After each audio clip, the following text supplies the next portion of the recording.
Assalamualaikum warahmatullahi wabarakatuh. Nama saya Tifa Sahara Rohma dengan NIM 2004011110202. Di video ini saya akan menjelaskan mengenai salah satu tema gangguan mental, yaitu fobia.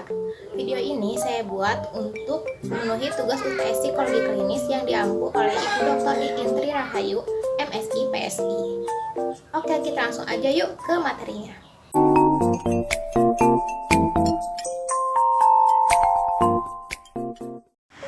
Definisi fobia. Fobia adalah ketakutan yang terus-menerus, berlebihan, tidak realistis terhadap suatu objek, orang, hewan, aktivitas, atau situasi. Kondisi ini adalah salah satu jenis gangguan kecemasan. Tidak seperti rasa cemas biasa yang bersifat sementara, seperti saat harus berbicara di depan umum atau menghadapi ujian.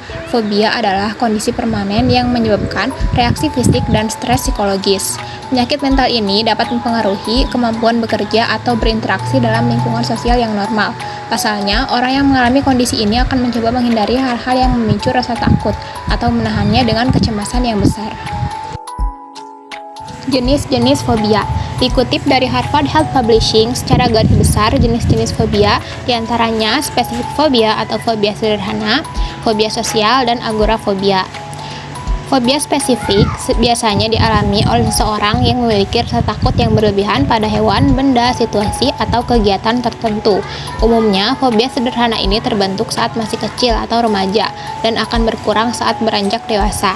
Beberapa contoh kelompok dari macam-macam fobia sederhana, diantaranya fobia hewan seperti pada anjing, laba-laba, ular, fobia lingkungan seperti pada ketinggian, dasar laut, atau fobia kuman, fobia situasi seperti terbang atau datang ke dokter gigi, fobia terhadap suatu kondisi yang terjadi pada tubuh seperti pada darah, muntah, atau disuntik, fobia seksual seperti takut untuk melakukan hubungan seksual atau takut terkena penyakit menular seksual.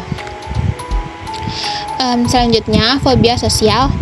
Orang yang fobia sosial takut dengan situasi yang memungkinkan mereka mendapatkan penghinaan, dipermalukan, atau dihakimi oleh orang lain. Penderita biasanya akan merasa cemas ketika berhubungan dengan orang asing. Ketakutan tersebut mungkin akan berpengaruh pada penampilan mereka di depan umum, seperti memberikan ceramah, konser, atau presentasi bisnis.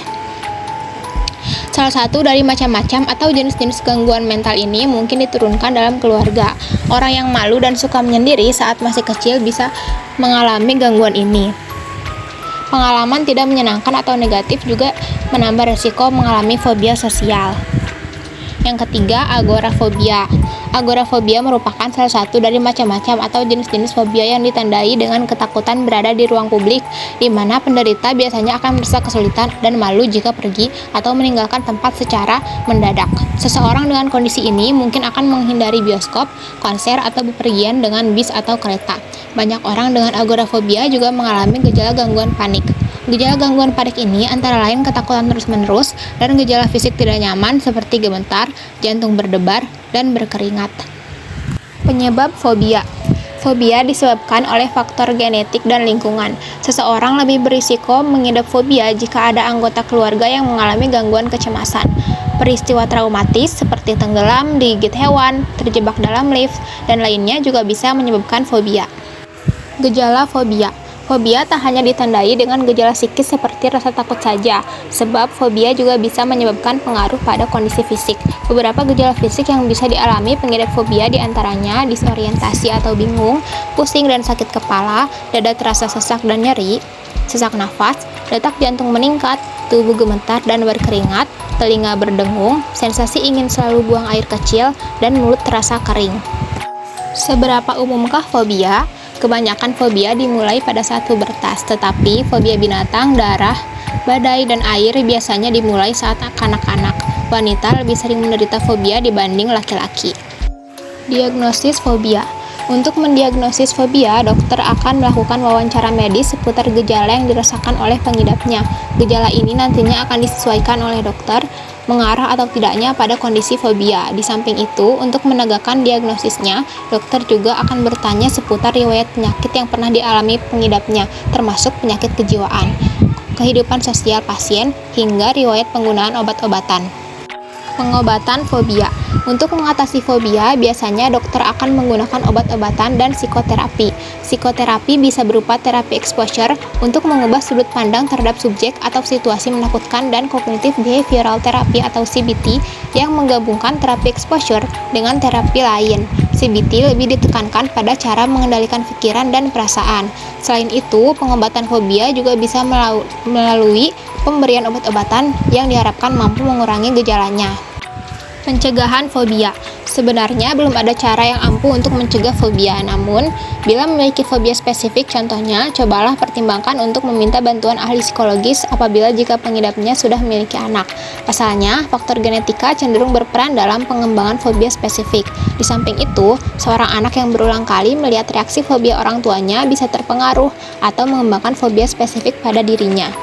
Kapan harus ke dokter? Fobia tidak boleh dianggap sepele karena bisa mempengaruhi kehidupan dan aktivitas sehari-hari. Jika fobia yang dialami semakin parah atau sering terjadi dan menimbulkan serangan panik atau gejala fisik mengganggu seperti keringat dingin, mual, pusing, jantung berdebar cepat, sesak nafas, hingga kehilangan kesadaran, segera bicara pada dokter agar mendapatkan penanganan medis segera. Oke, selanjutnya analisis kasus. 1. Gambaran kasus. Profil singkat subjek, nama Tias, jenis kelamin perempuan, usia 22 tahun, gangguan abnormalitas, fobia spesifik yaitu aeurofobia. Tias adalah perempuan berusia 22 tahun dan memiliki ketakutan berlebihan terhadap semua jenis kucing. Sekalipun menurut orang lain kucing tersebut lucu. Ketika kucing itu mulai mendekatinya, secara perlahan ia akan merasa cemas dan mulai kesulitan untuk bernafas. Semakin kucing tersebut mendekat, ia akan jadi panik kemudian berlari menjauhi kucing tersebut. Dan ketika kucing tersebut mendekatinya diam-diam, ia akan langsung berteriak dan berlari sejauh mungkin. Kemudian jantungnya akan berdebar kencang, gemetar, dan berkeringat dingin. Oleh karena itu, ia berusaha untuk sejauh mungkin dari kucing. Bahkan ia mengatakan jika tidak akan pernah mau bersentuhan dengan kucing, sekalipun itu dibayar mahal. 2. Etiologi. Ketakutannya terhadap kucing berlangsung sejak kecil. Dirinya sendiri tidak tahu kapan pastinya ia takut terhadap kucing. Yang pasti ibunya juga mengalami fobia dan selalu berusaha untuk menghindari kucing. Suatu hari, Tias juga pernah melihat pamannya dicakar kucing pada bagian wajah dan menimbulkan luka, yang semakin membuatnya merasa takut sekaligus benci terhadap kucing. Etiologi yang dijelaskan oleh Tias sesuai dengan etiologi fobia berdasarkan teori modeling dan behavioral. Menurut teori modeling, bahwa ketakutan juga dapat dipelajari dengan meniru reaksi orang lain. Dalam membentuk perilakunya, seorang anak akan lebih cenderung untuk meniru apa yang dilakukan oleh orang tuanya, termasuk Tias. Dan tanpa disadarinya sejak kecil, sebenarnya ia meniru bagaimana ibunya merespon akan keberadaan kucing. Sedangkan menurut teori behavioral, yaitu melalui classical conditioning yang mengatakan bahwa seorang dapat belajar untuk takut pada suatu stimulus netral atau CS jika stimulus tersebut dipasangkan dengan kejadian yang secara intrinsik menyakitkan atau menakutkan atau UCS. Dan CS di sini adalah kucing, sedangkan UCS-nya atau kondisi yang menyakitkan adalah kucing yang mencakar wajah pamannya sehingga membuat pamannya menjadi kesakitan. Inilah yang membuat Tias jadi berpikiran negatif terhadap kucing. 3. Gejala yang tampak. Adanya kucing yang menjadi stimulus fobia tersebut membuat Tias ketakutan, sehingga seketika itu juga memicu munculnya beberapa gejala, antara lain merasa cemas dan panik, merasa sulit bernafas, jantung berdebar, berkeringat, gemetar, dan sangat ingin menghindar dari objek tersebut. 4. Intervensi. Ketakutan Tias terhadap kucing hingga saat ini relatif menetap karena persepsinya yang negatif mengenai kucing. Karena itu, ada beberapa intervensi yang mungkin dapat membantu subjek mengurangi fobia yang dialaminya. Pertama, pendekatan behavioral.